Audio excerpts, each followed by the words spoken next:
Halo semuanya, perkenalkan nama saya Katarina, absen 16. Pada hari ini, saya ingin membahas tentang bencana alam.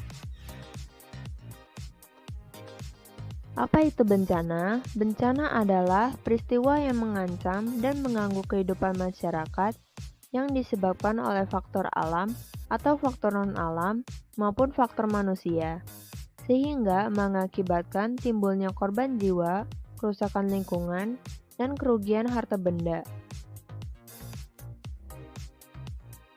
Berikut jenis-jenis bencana.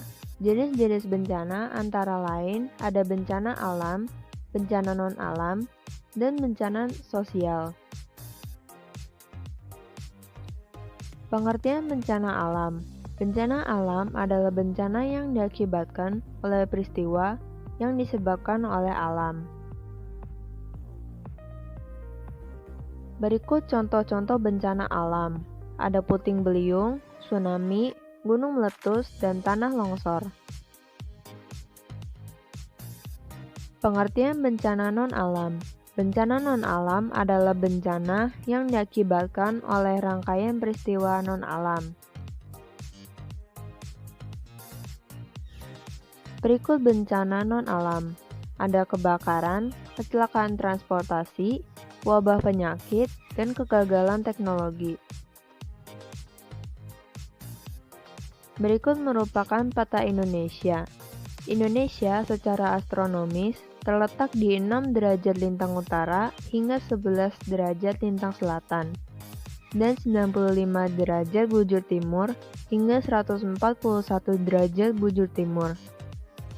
Indonesia secara geologis terletak di 3 lempeng tektonik besar, yaitu lempeng Indo-Australia, lempeng Eurasia, dan lempeng Pasifik.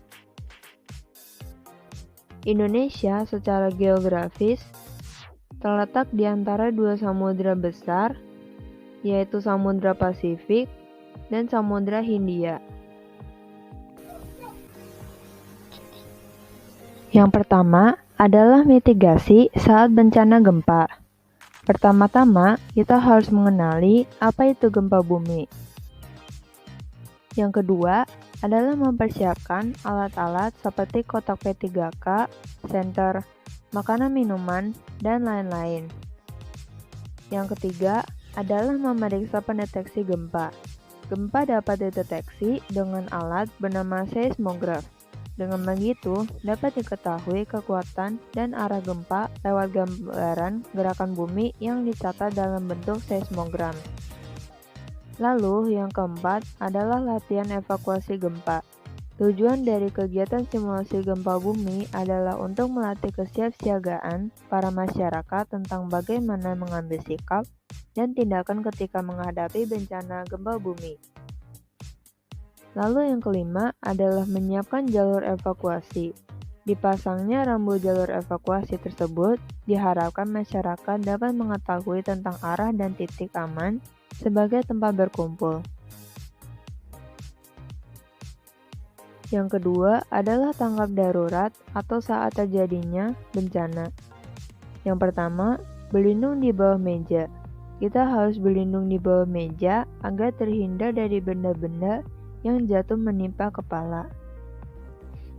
Yang kedua, keluar dari mobil saat gempa. Saat mengendarai mobil, segera menjauh dari mobil dan hindari jika terjadi bergeseran atau kebakaran. Yang ketiga, berkumpul di tempat. Yang keempat, hindari bangunan yang ada di sekitar seperti gedung, tiang listrik, pohon, dan lain-lain. Yang kelima, lari keluar bangunan apabila masih dapat dilakukan.